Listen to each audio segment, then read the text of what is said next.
Hello everyone, welcome to my YouTube channel Vaidik tax professional. तो इस video में आज हम डिस्कस करने वाले हैं all about HRA, that means house rent allowance. What is HRA, in which section it deduction claim, who can claim it, who can not claim it, how HRA exemption calculate and some important questions with solution about HRA.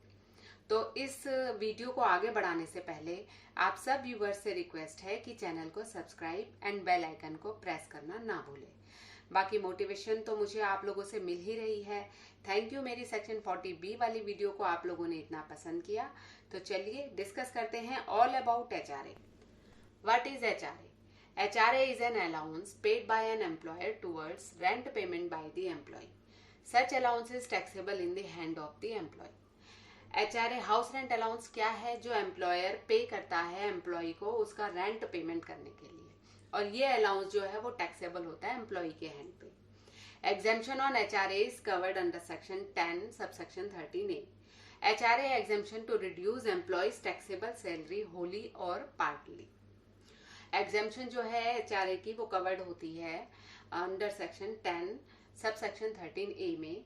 और HRA exemption जो है वो reduce करता है employ की जो taxable salary है उसको, या तो वो पूरा ही उसको एग्जेम्प्ट कर देता है या फिर उसको पार्टली एग्जेम्प्ट करता है। तो चलिए आगे देखते हैं कि एचआरए कौन क्लेम कर सकता है और कौन क्लेम नहीं कर सकता। Salaried employees who receive HRA as a part of salary and pay rent and opting for old tax regime can claim HRA exemption. ऐसे सैलरीड एम्प्लॉयज जिनको कि हाउस रेंट अलाउंस मिलता है और जो आगे रेंट पे करते हैं और जिन्होंने इनकम टैक्स रिटर्न फाइल करने के लिए ओल्ड टैक्स रिजीम को ऑप्ट किया हुआ है, उनको एचआरए की एग्जेम्पशन वो क्लेम कर सकते हैं। और ऐसे सैलरीड एम्प्लॉयज जिनको एचआरए मिलता ही नहीं है, या फिर वो सेल्फ एम्प्लॉयड हैं, प्रोफेशनल्स हैं, या फिर उन्होंने नई टैक्स स्कीम जो है रिजीम जो है वो ऑप्ट किया हुआ है, चाहे उनको एचआरए अलाउंस मिलता है बट उन्होंने नया टैक्स रिजीम ऑप्ट किया हुआ है रिटर्न फाइल करने के लिए, तो उनको एचआरए की एग्जेम्पशन नहीं मिलेगी। Documents required to submit HRA proof. अब एचआरए का प्रूफ के लिए हमें क्या क्या डॉक्यूमेंट अपने एम्प्लॉयर को देने पड़ेंगे? तो उसमें हो सकता है आप एम्प्लॉयर को दे सकते हैं रेंट एग्रीमेंट या rent receipt and pan number of landlord. और वो कब जरूरी है पैन नंबर लैंडलॉर्ड का? जब आपका रेंट जो है पर एनम, पूरे साल का रेंट अगर आपका 1 लाख से ज्यादा है तो वो आपको पैन नंबर लैंडलॉर्ड का देना पड़ेगा इन फॉर्म नंबर 12BB में। और अगर उनके पास पैन नहीं है और आपका रेंट 1 लाख से ऊपर है पूरे साल का, तो एक declaration to this effect from the landlord से आपको लेनी पड़ेगी। एक declaration along with the name and address of the landlord should be given to the employer to claim HRA deduction। आपको वो एम्प्लॉयर को रिपोर्ट करनी पड़ेगी। How to calculate HRA exemption. अब इस एचआरए एग्जेम्पशन को कैलकुलेट कैसे करते हैं? HRA is exempt under section 10 subsection 13A to the extent of lowest of these 3 amounts. इन तीनों अमाउंट्स में से जो भी लो होगा उसकी एग्जेम्पशन आपको मिलेगी। तो वो 3 अमाउंट्स कौन से हैं? नंबर 1 है actual house rent allowance receive जो हमें होता है, एचआरए अलाउंस जो हमें रिसीव हो रहा है वो। Actual rent paid in excess of 10% of salary, जितने हमारी बेसिक सैलरी है उसमें उसका हम 10% माइनस कर देंगे। उसके बाद जो बचा है वो उसको हम एक्चुअल रेंट में से माइनस करेंगे और उसके बाद जो बचेगा उसको हम देखेंगे। फिर उसके बाद है 50% of the basic salary. Basic salary का 50% अगर आप किसी मेट्रो सिटी में रह रहे हो रेंट पे, जैसे दिल्ली, मुंबई, कोलकाता, चेन्नई, और अगर आप इन मेट्रो सिटी में नहीं रह रहे हो, नॉन मेट्रो सिटी में रह रहे हो, तो फिर आपको 40% उसका देखना पड़ेगा। तो चलो इसको हम एक एग्जाम्पल से समझते हैं। इसमें भी मैंने 2 एग्जाम्पल लिए हुए हैं। When salary, HRA and rent paid same through out the year. अगर पूरे साल में आपका ये तीनों चीजें सेम रहती हैं तो आप कैसे क्लेम कर सकते हो? अब सपोज दैट बेसिक सैलरी जो है किसी की 1 लाख पर मंथ है, यानी कि पूरे साल की 12 लाख रुपए हो गई। उसको हाउस रेंट अलाउंस मिलता है 40,000 रुपए पर मंथ, यानी कि पूरे साल का हो गया 4,80,000 रुपए। एक्चुअल रेंट पेड जो है वो 30,000 पर मंथ है, यानी कि पूरे साल का 3,60,000। अब इसको हम सॉल्व करते हैं। देखो अब हम HRA एग्जम्पशन कैसे कैलकुलेट करेंगे। तो हम देखेंगे कि minimum of the following 3 amounts, जो भी सबसे कम निकलेगा वो हमें अलाउड होएगा as a deduction under section 10 subsection 13A। ठीक है, तो सबसे पहले तो हम देखेंगे कि जी हमें HRA रिसीव कितना हो रहा है, तो वो हो रहा है हमें 4,80,000 रुपए। फिर उसके बाद हमने actual rent paid in excess of 10% of basic salary. तो हमारी बेसिक सैलरी क्या थी, 12 लाख रुपए थी, और उसका 10% हो गया 1,20,000। तो इस 1,20,000 को हमें, जो हम एक्चुअल रेंट पे कर रहे हैं उसमें से माइनस करना पड़ेगा। तो 3,60,000 में से हमने 1,20,000 को माइनस किया तो कितना बच गया, 2,40,000।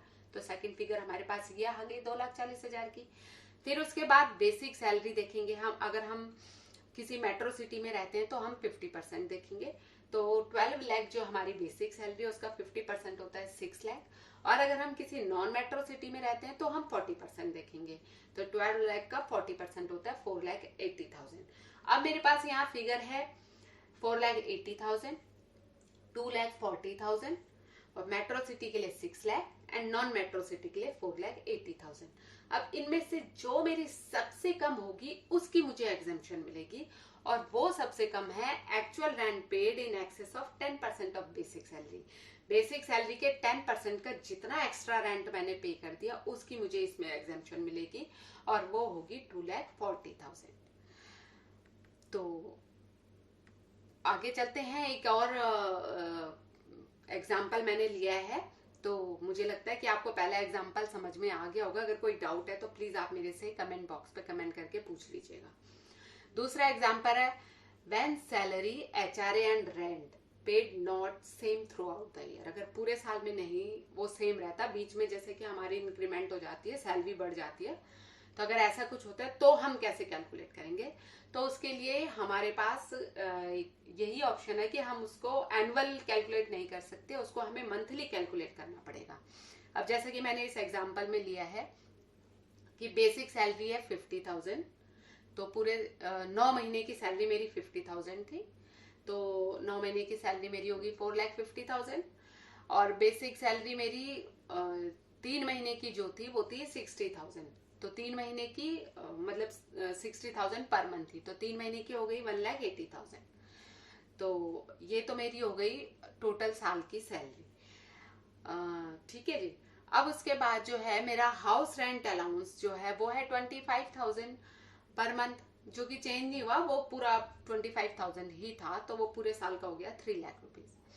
और एक्चुअल रेंट पेड जो है, मैं मेट्रो सिटी में रहती हूँ, दिल्ली में रहती हूँ, तो मेरा जो है actual rent paid 35,000 per month है, तो यानी कि पूरे साल का हो गया 4,20,000। अब इसको मैं मंथ वाइज कैसे निकालूंगी। तो देखो एक्चुअल जो मेरा HRA जो मुझे रिसीव हो रहा है वो कितना है, वो है 25,000 पर मंथ। तो मैं मंथ वाइज लिख दूंगी, अप्रैल मई जून जुलाई, जैसा कि मैंने आपको सामने स्क्रीन पे दिख रहा होगा, 25,000 पर मंथ कर दिया। अब उसके बाद मेरे पास दूसरा ऑप्शन है 50% सैलरी का, क्योंकि मैं मेट्रो सिटी में हूँ इसलिए मैं 50% देखूंगी।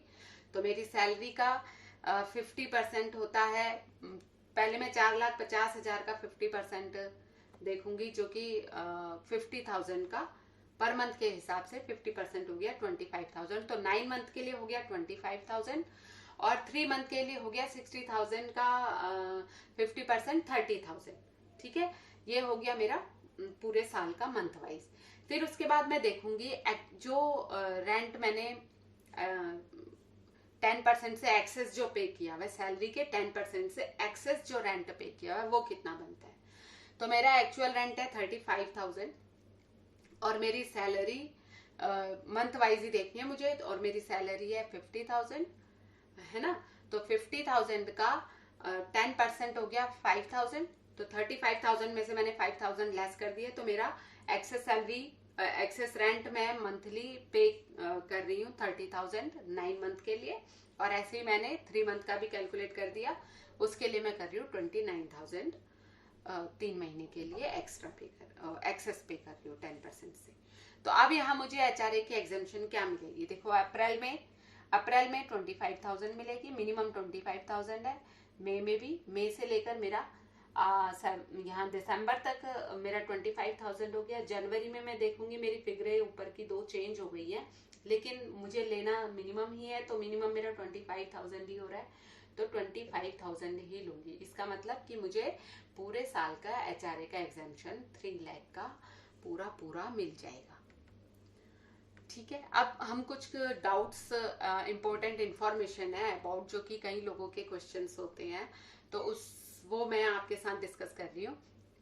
तो मैंने पॉइंट वाइज लिख दिए, ये 4 मेन क्वेश्चंस है। इसके अलावा अगर कोई क्वेश्चन है तो आप मुझे प्लीज कमेंट बॉक्स पे कमेंट करके पूछ सकते हैं। तो नंबर, या फिर मैंने अपना डिस्क्रिप्शन बॉक्स पे मैंने अपना मोबाइल नंबर लिखा हुआ है, आप उस पर व्हाट्सएप से मुझे क्लियर कर सकते हैं। तो नंबर 1 है इसका इम्पोर्टेंट जो मैं आपको बता रही हूँ, salaried employees who not receive HRA as a part of salary, जिनको HRA अलाउंस मिलता ही नहीं है, एंड जो सेल्फ एम्प्लॉयड प्रोफेशनल्स हैं या सेल्फ एम्प्लॉयड हैं जो अपना खुद का बिजनेस करते हैं, और जो रेंट पे करते हैं, वो क्लेम कर सकते हैं डिडक्शन रेंट पेड की 80 GG में। 80 GG में वो अकॉर्डिंग टू इनकम टैक्स जो आपकी ग्रॉस इनकम होती है उसके अकॉर्डिंग मिलती है। ठीक है, फिर इसके बाद है इफ रेंट, सेकंड ऑप्शन मैंने लिया है, if rent paid to any family member, किसी भी फैमिली मेंबर को अगर आप रेंट पे कर रहे हो, लाइक मदर है, फादर है, वाइफ है, ब्रदर है, सिस्टर है, तब भी आपको HRA अलाउड होगा, बट आपके पास रेंट रिसीव्ड होनी चाहिए, रेंट एग्रीमेंट होना चाहिए, और आपको उनको रेंट रिसीट में तो मोड तो आपने लिखा ही होगा ना कि आप कैसे पेमेंट कर रहे हो, कैश में पे कर रहे हो या फिर आप उनको ट्रांसफर कर रहे हो चेक से या किसी भी इलेक्ट्रॉनिक मीडियम से। ठीक है, अब थर्ड ऑप्शन है in case you own a house in the same city, मान लो कि आप दिल्ली में रह रहे हो और दिल्ली में ही आपके पास हाउस है, लेकिन फिर भी आप जो है वो रेंट पे रह रहे हो, तो आप क्लेम नहीं कर सकते हो डिडक्शन, लेकिन आप क्लेम कर भी सकते हो आपके पास अगर जेन्युइन रीजन है। मान लो कि मेरा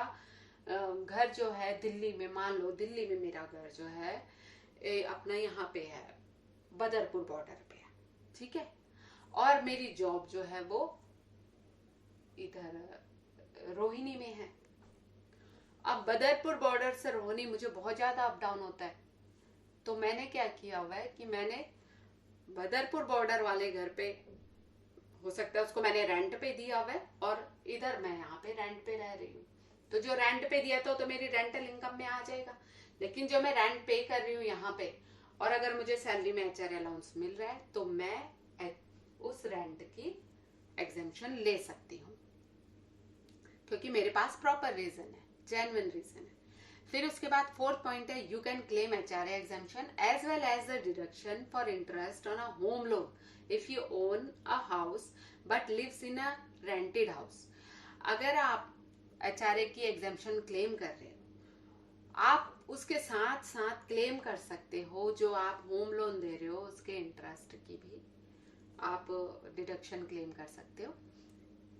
ठीक है, लेकिन कब क्लेम कर सकते हो, जब आप उस घर में नहीं रह रहे हो, किसी रेंटेड हाउस में रह रहे हो। Both these deductions are allowed only if the house you owns and the house you lives in are different location, अलग अलग लोकेशन में है, और and there is a genuine reason for not living in your own house, जैसा कि मैंने ऊपर वाले थर्ड पॉइंट में आपको डिस्कस कर ही लिया है कि क्या रीजन हो सकता है कि मैं वहां नहीं रह रही, या ऐसा भी हो सकता है कि मेरे जॉब तो दिल्ली में है और मेरा जो मैंने लोन पे हाउस लिया हुआ है वो गुड़गांव में है या फरीदाबाद में है, कहीं भी है, तो मैं इतना अप डाउन नहीं कर सकती हूँ, तो इस केस में हम लोग ये ले सकते हैं। तो इस चर्चा से मुझे लगता है आप लोगों को HRA से रिलेटेड डाउट क्लियर हो गया होगा। कोई भी कंफ्यूजन या क्वेश्चन है तो कमेंट बॉक्स पे आप कमेंट करके पूछ सकते हैं, या मेरा आप व्हाट्सएप नंबर है उस पर आप व्हाट्सएप करके पूछ सकते हैं।